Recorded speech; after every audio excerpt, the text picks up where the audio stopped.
Hey campers, don't worry, it's only the Clapocalypse. After a little day off for napping yesterday, we're high stepping into day 10 of Camp One Clap. Izzy Garcia is back with part 2 of his activist's guide to the Clapocalypse. I'm your camp director and host of the One Clap Speech and Debate podcast, Lyle Wiley. I hope that this year's camp will usher in the best forensic season ever. Quick reminder, check the One Clap socials for today's social media challenge. I sure have had fun seeing all the engagement from everyone out there. Today, Coach Izzy Garcia is back with his series for camp. Just in case you missed it last week, let's learn a little bit more about Izzy. Cheyenne South Assistant Coach Izzy Garcia cares about delivering the best Camp One Clap experience and providing perspective and thoughts about advocacy in speech and debate. National qualifier in original oratory, performer in duo, drama, POI, and poetry, and newly turned coach, Izzy is determined to not only keep you safe in the Clapocalypse, but wants to ignite thinking in the masses about all things speech and debate advocacy. Education and advocacy in the world of speech and debate is paramount, and Izzy is here to help. It's time for Izzy's Activist's Guide to the Clapocalypse, Part 2, Performing Advocacy. Hello and welcome to the second episode of Izzy's Activist Guide to the Clapocalypse. Today we're going to continue our conversation about advocacy, in this episode about Interp. At the 2023 NSDA National Tournament during the National Drama Final Round, we were graced with a wonderful performance called Dreamland. In this drama, we saw a talented performer act out a person who went through the burning of Black Wall Street in Tulsa, Oklahoma. Her performance was so genuine and heartbreaking and taught me a piece of history that I wasn't fully aware of. Performing stories like this is essential to speech and debate. For Interp, this is the backbone of a good performance, telling a heartbreaking story with a message behind it. But I want to take this conversation a bit further. Before I continue, I want to start with a bit of an observation. Talking about advocacy and performance is a double-edged sword. We should be telling stories that talk about certain subjects because it's the only way those stories get told. However, when does it go too far? Salome Scamaroni, in her oratory speech at this year's Nationals, conducted her own personal research about the traumas we perform in speech and debate and the performer's attitude towards them. In her study, she found that 61% of performers feel as if they were required to perform traumatic pieces in interpretation. She later explains that this requirement of traumatic performance harms advocacy, and the judgment of said performance acts as allyship, harming the activist, the advocacy, and the situation that has occurred. It harms the advocate because it places them in a position of having to relive trauma for judgment. Essentially, whose pain is more worthy of reward. It harms the message because it commodifies it and eliminates the authenticity behind it. And the source, the actual traumatic event, is left as a vehicle for someone who didn't experience the trauma.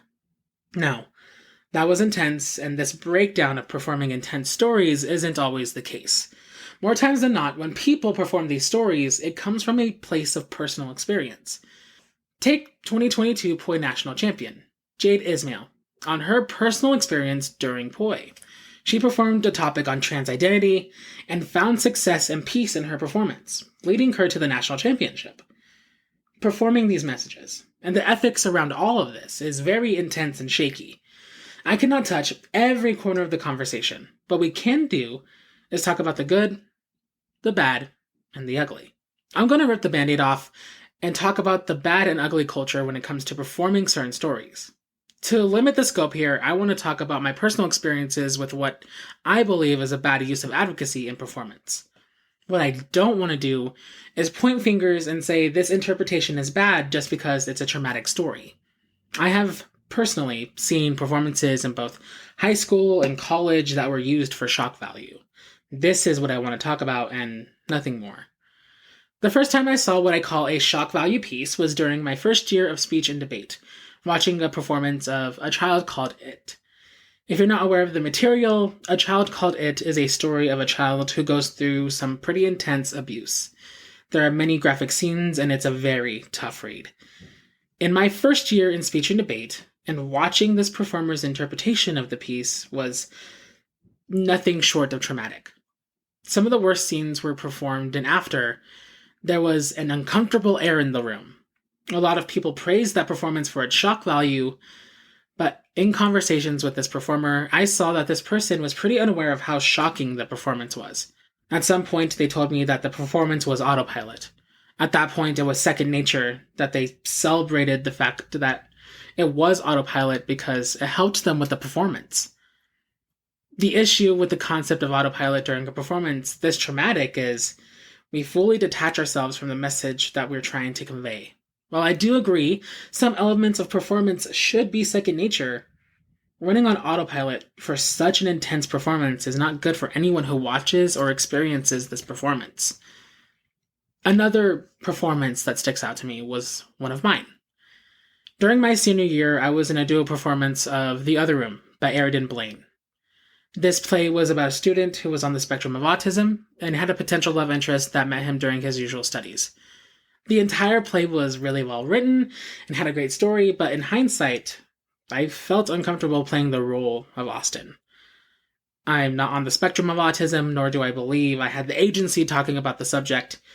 This was a piece that was suggested by my coach after a host of misses that me and my duo partner were facing. It was at the point of the season where we really wanted to take things seriously. With the clock running out for us to have a great start of the season, we took this suggestion from our coach and it led us to some pretty successful performances. It was only after the smoke had cleared did I realize how uncomfortable that whole situation made me. For the longest time, even including this year, I tried to shy away from the conversation around that piece. I was too ashamed to talk about it because I have a completely different mindset about performance now than I did back in the day. I guess that's why I'm talking about this now. Not only to get rid of the shame for me, but to give you guys a very important lesson. There is a right way to do a shocking piece. Nowadays, I think if you're performing a very shocking piece, there should be something in your intro that alludes to it. Whether it's a very direct trigger warning or just an explanation of the story, at the end of the day, it is personal how you want to deliver that message. Just a piece of advice, I guess. If you plan on doing a shocking piece, please make sure that your head and your heart are in the right place for it. I can understand that we want to tell the most dramatic stories to set ourselves apart from the rest of the world. But if you're performing the piece for strictly shock value, it detracts from the person's story and experience. You are essentially using that person as a platform for your success. This is why I ask as a coach, why are you doing this piece? If you ask yourself the same question and reach a wall on the reasoning why, I would refrain on using that piece. There is a real situation where you could perform the piece for shock and win and be very successful.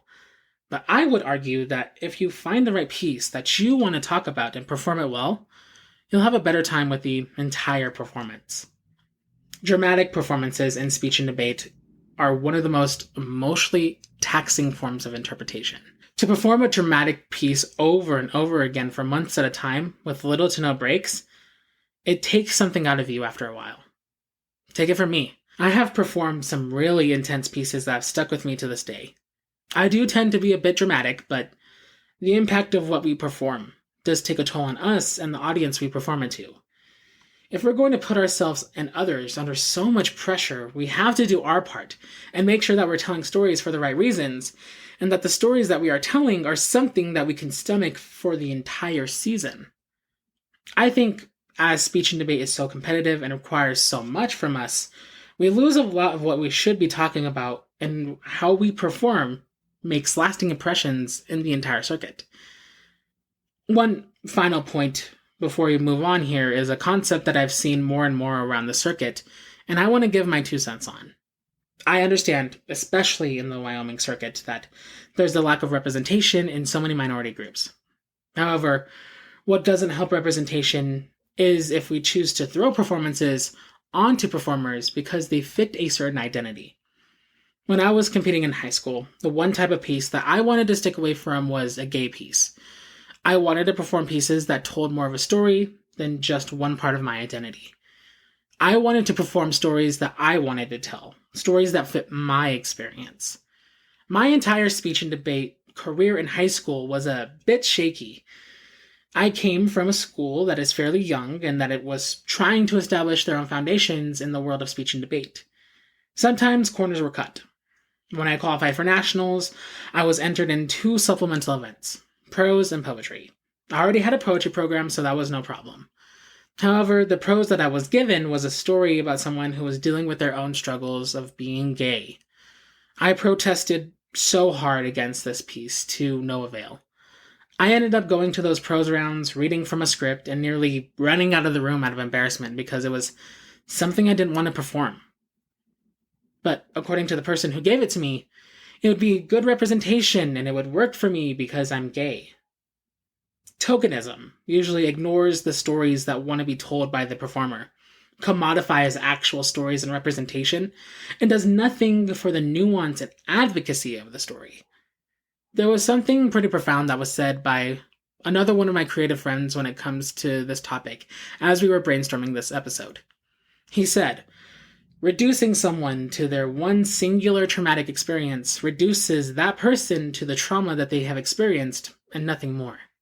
This is a message to the people who help performers gather script or want to help their performers be the most successful. Don't fill a quota.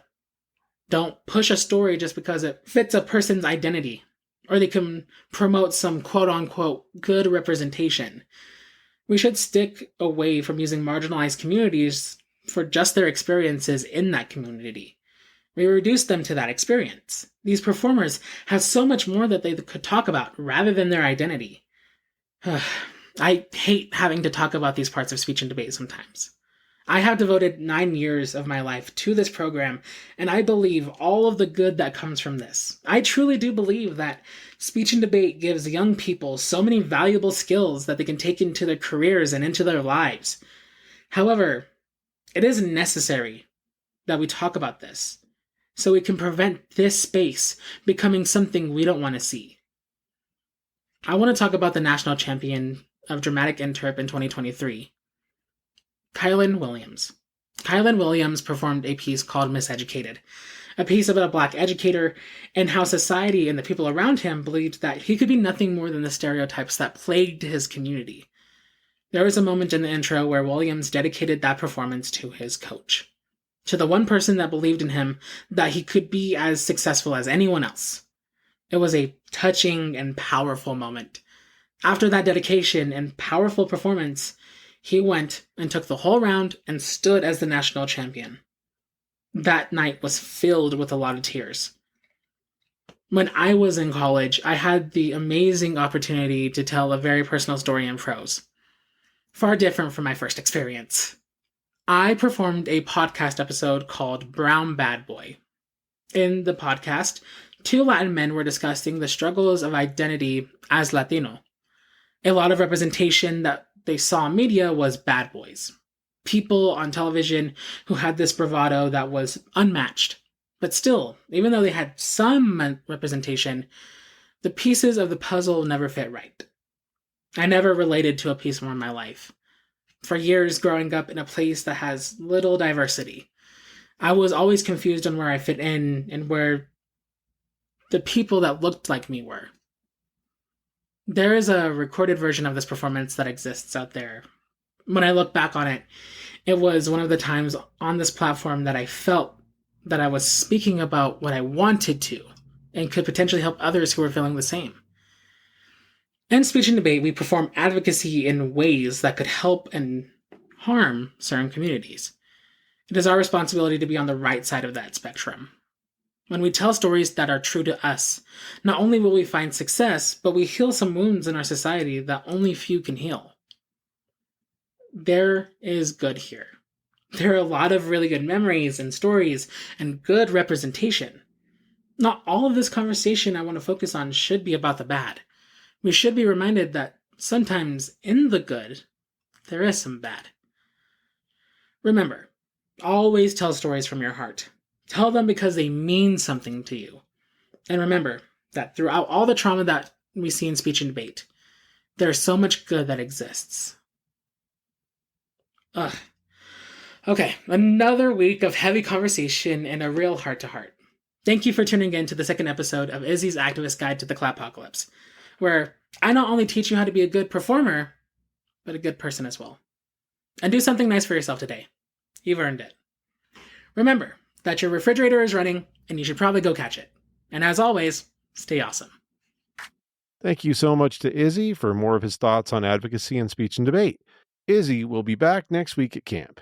What's going on in the Clapocalypse tomorrow? Well, Bailey Patterson and Marcus Viney are back with part 1 of their 2-part series, Chronicles from the Crypt. You're not going to want to miss that.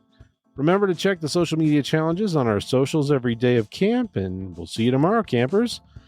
Oh, golly, though, I'm so tired of my neighbor's horse talking about the apocalypse. He keeps saying that the end of the world is nay. For Camp One Clap, this is Camp Director Wiley, signing off.